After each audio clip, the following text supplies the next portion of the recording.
Goal, nation's leading institute. Hello students, myself Deepak Deep and I am going to discuss physical chemistry part of spot test 13 and it was held on 16th of April 2025. Let's start with first question of physical chemistry and it is question number 138. If the kinetic energy of an electron is increased 2 times, the wavelength of the de Broglie wave associated with it would become. Okay. आप जानते हैं बच्चे कि lambda जो होता है de Broglie wavelength ये h divided by under root 2m होता है, जहाँ m mass of the particle है, e उसका काइनेटिक एनर्जी है। तो हम ऐसे कर लेते हैं कि lambda inversely proportional to kinetic energy है, मतलब लैम्डा 1 बाय लैम्डा 2 लिखा जा सकता है बच्चे E2 बाई E1। अब आप कह रहे हैं काइनेटिक एनर्जी को 2 टाइम्स कर दिया, मतलब लैम्डा 1 बाय लैम्डा 2 ये 2E by E under root हो जाना है। E कैंसिल हुआ तो हमें समझ में आ रहा है कि लैम्डा 2 जो हुआ वो लैम्डा 1 बाई रूट 2 हो जाएगा, मतलब 1 बाई रूट 2 टाइम्स हो जाएगा। तो आंसर क्या हो जाना है बच्चे? Fourth. Simple question atomic structure का, डी ब्रोगली वेवलेंथ का।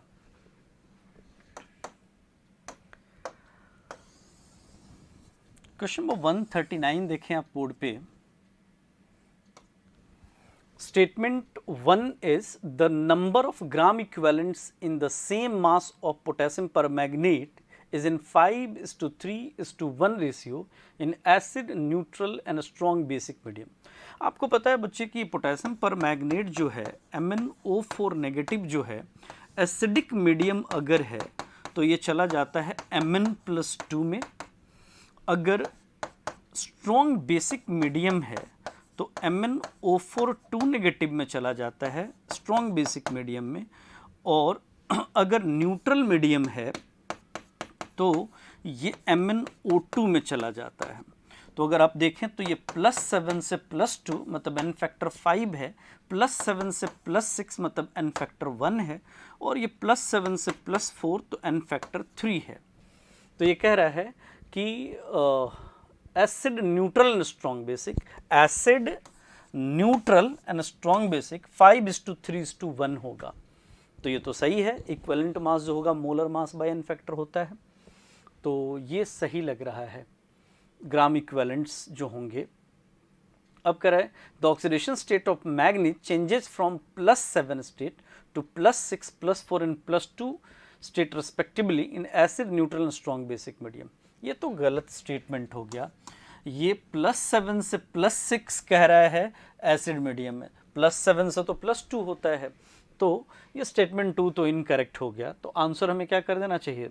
Statement 2 is correct, Statement 2 is incorrect, Statement 1 is correct। Answer third समझ में आता है।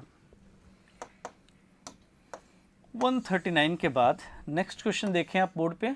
144 for the reaction H2 + I2 goes to 2HI, the value of equilibrium constant is 9, the degree of dissociation of HI। HI का degree of dissociation पूछा है, तो हम या तो रिएक्शन को रिवर्स कर लें, तो ऐसे लिख लें 2HI goes to H2 + I2। चूँकि इसका डिग्री ऑफ डिसोसिएशन पूछा है तो से 2 मोल, तो ये 0 0, 2 - 2 अल्फ़ा, तो ये अल्फ़ा अल्फ़ा बच्चे 2 मोल से 1 1 बन रहा है। या तो आप ऐसे करके K की वैल्यू रेसिप्रोकल कर लीजिए 1/9, ये राइट अप्रोच है। या आप ऐसे भी कर सकते थे कि H2 + I2 जैसा रिएक्शन लिखा था वैसा ही रहने दें, और आप ऐसे कर सकते थे कि 2 मोल है 0 0 है, 2 1 - अल्फ़ा, आप ऐसे भी लिख सकते थे 2 1 - अल्फ़ा या 2 - 2 अल्फ़ा। तो ये आपका 2 अल्फ़ा जब आएगा तो ये अल्फ़ा अल्फ़ा बनेगा, और तब आप K की वैल्यू सेम रहने देते। K की वैल्यू 9 है, आपको इसका डिग्री ऑफ डिसोसिएशन पता करना है, तो रिएक्शन तो रिवर्स लेके आना होगा। अल्फ़ा जिसका पता करना है उधर से रिएक्शन लिखना होगा, बस इसका ध्यान रखना था।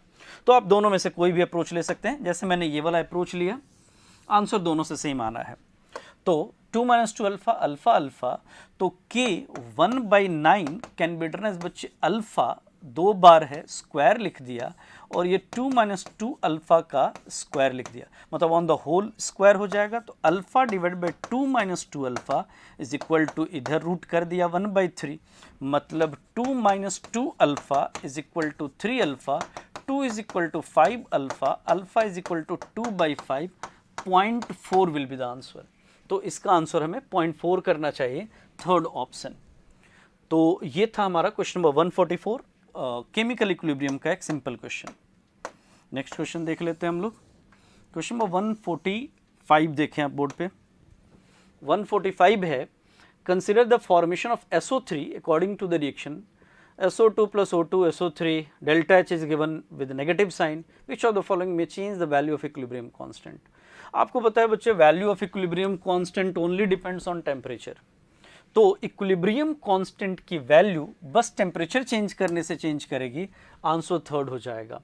हीलियम गैस डालने से कोई फर्क नहीं पड़ेगा इक्विलिब्रियम कांस्टेंट पे, O2 डालेंगे इक्विलिब्रियम शिफ्ट होगा, वॉल्यूम चेंज करने से इक्विलिब्रियम शिफ्ट होगा, लेकिन K की वैल्यू जो थी वहीं वापस आएगी। तो एक ही चीज है जो K बदल सकता है, वो है थर्ड। क्वेश्चन नंबर 145 के बाद क्वेश्चन नंबर 157 देखें आप। The value of KSP of Ag2CrO4 silver chromate is 1.2 into 10⁻11। Ag positive का कॉन्सेंट्रेशन पूछ रहा है बच्चे जब प्रेसिपिटेशन शुरू हो।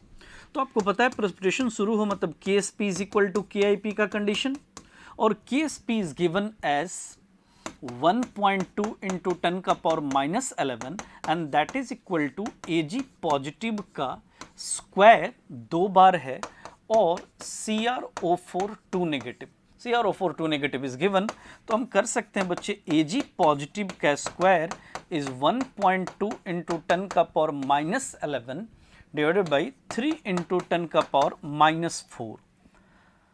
तो Ag पॉजिटिव यहाँ से हमारा इसका रूट आ जाएगा, 3 से ये 4 टाइम्स, तो ये 0.4 हो जाना है, और ये 10⁻7 हो जाएगा, मतलब 4 इंटू 10⁻8 का root 2 into 10⁻4 molar. Answer will be fourth. जब भी प्रेसिपिटेशन किस कॉन्सेंट्रेशन पे होगा, मतलब इक्विलिब्रियम की बात कर रहा है, और आप इक्विलिब्रियम वाला कॉन्सेंट्रेशन यूज करके ये कर सकते थे जब KIP KSP के बराबर हो, तो यूज करना था ये। नेक्स्ट क्वेश्चन देखें आप। Question number 158। 1 mole of an ideal gas at 300 Kelvin is expanded isothermally from initial volume of 1 liter to 10 liter. Change in internal energy। बच्चे जब आइसोथर्मल कोई कह देता है, आपको पता है कि आइसोथर्मल बोले जाने का मतलब delta U NCV delta T होगा, और NCV डेल्टा T अगर वो कह दिया आपने तो इसका मतलब डेल्टा T तो 0 है, तो डेल्टा U 0 हो जाएगा। तो आइसोथर्मल एक्सपेंशन कॉम्प्रेशन अगर किसी गैस का हो रहा है तो इंटरनल एनर्जी बदलने का सवाल ही नहीं हो रहा, क्योंकि इंटरनल एनर्जी आइडियल गैस का बस और बस टेम्परेचर पे डिपेंड करता है। तो इसका आंसर डेल्टा U 0 हो जाएगा। सिंपल क्वेश्चन, थर्मोडायनामिक्स अगर डेफिनेशन भी याद हो तो आपने कर लिया होगा। क्वेश्चन नंबर 163 देखिए आप। An oxide X2O3 is oxidized to XO4 negative by dichromate ion Cr2O7 negative in acid medium। तो कितने मोल X2O3 के चाहिए पर मोल ऑफ Cr2O7? देखो बच्चे, X2O3 ऑक्सीडाइज होके जा रहा है XO4 नेगेटिव में, X2 है तो 2 कर दिया, ये +3 से जा रहा है +7 में, तो 4 2 जा 8 का चेंज, मतलब इसका n फैक्टर हमारा आ गया 8। तो नंबर ऑफ इक्विवेलेंट्स इक्वेट कर लेते हैं। हमको पता है कि नंबर ऑफ ग्राम इक्विवेलेंट्स किसके किसके भाई, X2O3 के बराबर होंगे Cr2O7 2 नेगेटिव के, दोनों के ग्राम इक्विवेलेंट। X2O3 के मोल्स कितने हैं भाई, वो पूछ रहा है, n फैक्टर जिसका 8 है, और इसके 1 मोल के लिए पूछ रहा है जिसका n फैक्टर 6 है। आपको पता है बच्चे कि Cr2O7 2 नेगेटिव Cr3 पॉजिटिव में जाता है, और इस क्रम में Cr3 पॉजिटिव में जाता है 2Cr3 पॉजिटिव, और इस क्रम में इसका n फैक्टर क्या हो जाएगा, +6 से +3, 2 क्रोमियम है तो n फैक्टर 6 है। तो ये 6 मैंने वहाँ से यूज़ किया। आपको ये सब याद ही होना चाहिए कि एसिड मीडियम में डाइक्रोमेट का n फैक्टर 6 होता है। तो यूज़ किया तो n की वैल्यू 6/8 हो गई, मतलब 3/4 हो गई, and it is option number first. पहला ऑप्शन आंसर हो जाएगा। क्वेश्चन नंबर 164 देखिए आप।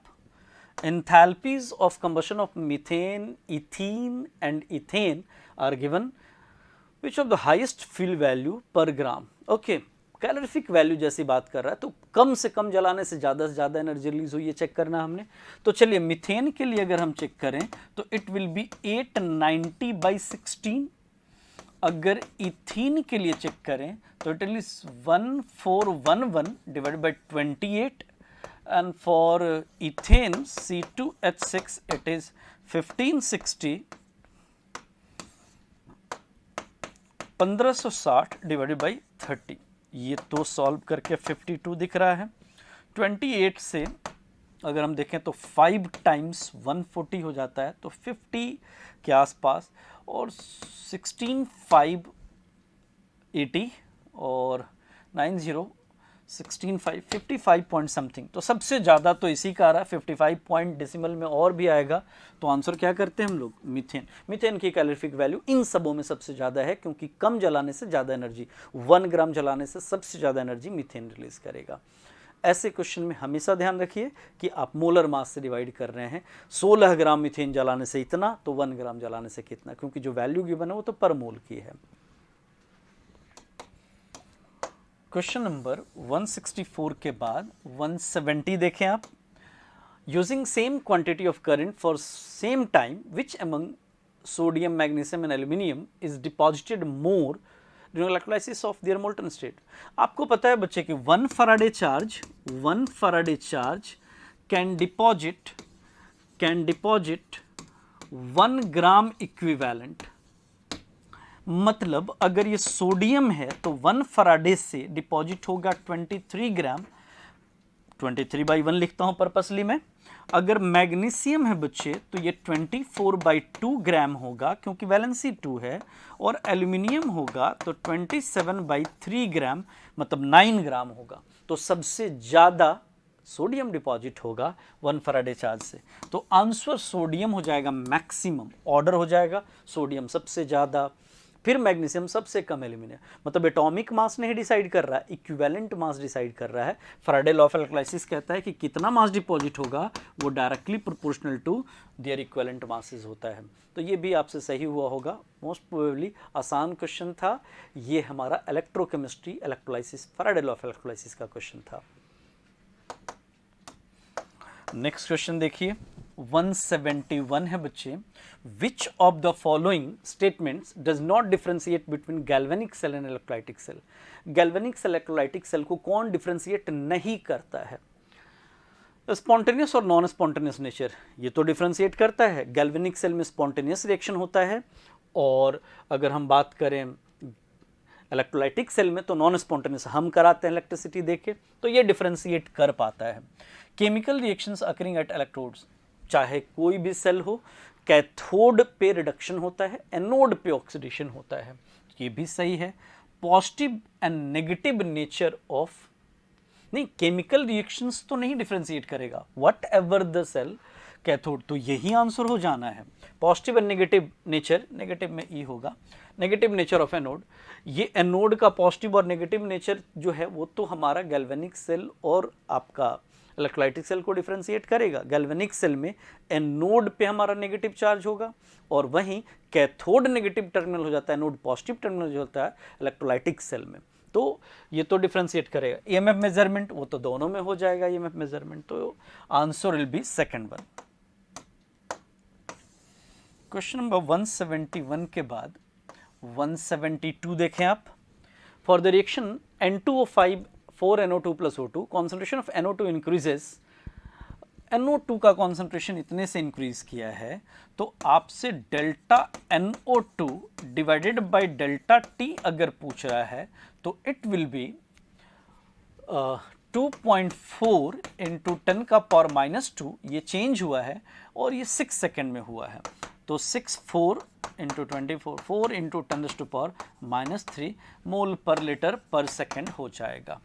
अब आपको पता है भाई क्या पूछ रहा है, N2O5। N2O5 के लिए आपको पता है कि 1/2 of delta N2O5 divided by delta T is equal to 1/4 of delta NO2 divided by delta T। तो अगर ये 2 उधर ले जाएं तो 2/4 मतलब हाफ हो जाएगा, मतलब half of delta of NO2 divided by delta T is actually delta N2O5 divided by delta T। Rate of disappearance ये हो जाएगा।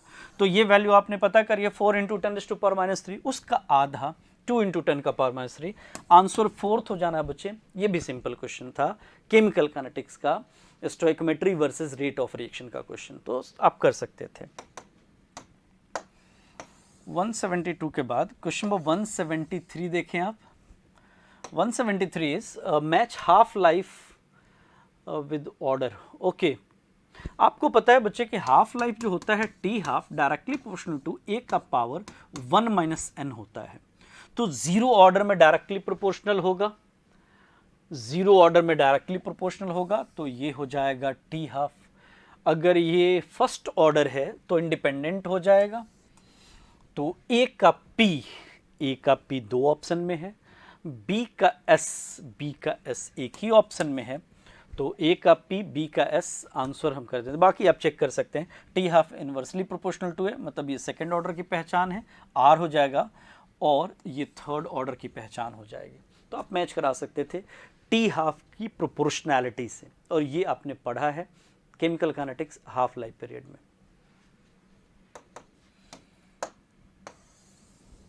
173 के बाद क्वेश्चन नंबर 174 है बच्चे, which of the following behaviour is true about ideal binary liquid solution of A and B A P not is less than P not B. Okay, तो आपको पता होगा बच्चे, अगर हम लोग ग्राफ प्लॉट करते हैं ऐसा,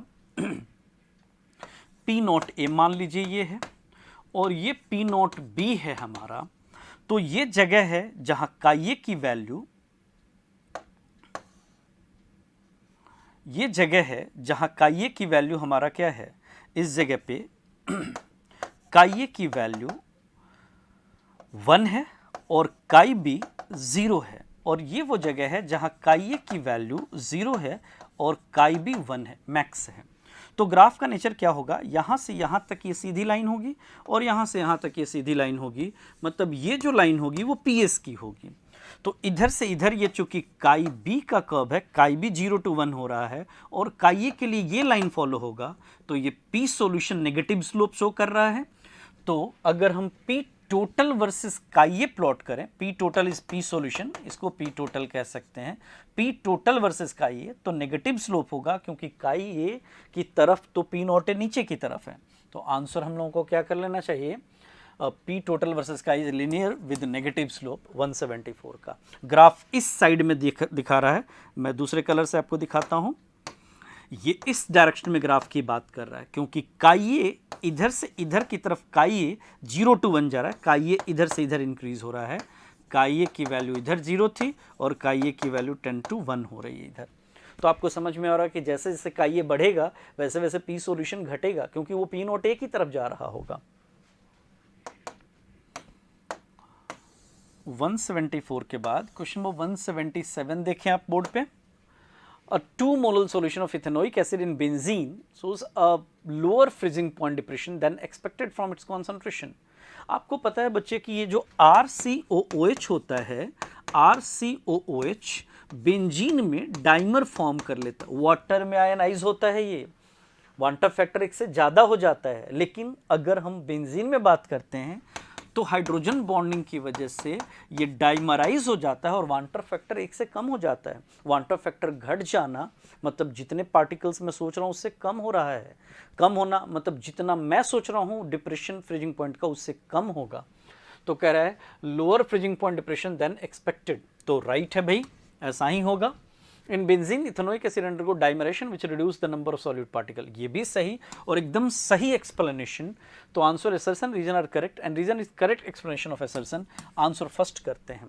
सिंपल क्वेश्चन, आपको पता होगा, याद ही रखिए कि ऑर्गेनिक एसिड वाटर में, ऑर्गेनिक एसिड मतलब कार्बोक्सिलिक एसिड की बात कर रहा हूं, RCOH की, पानी में जाएगा तो आयनाइज होगा, 1+ अल्फा वाला रूल फॉलो करेगा।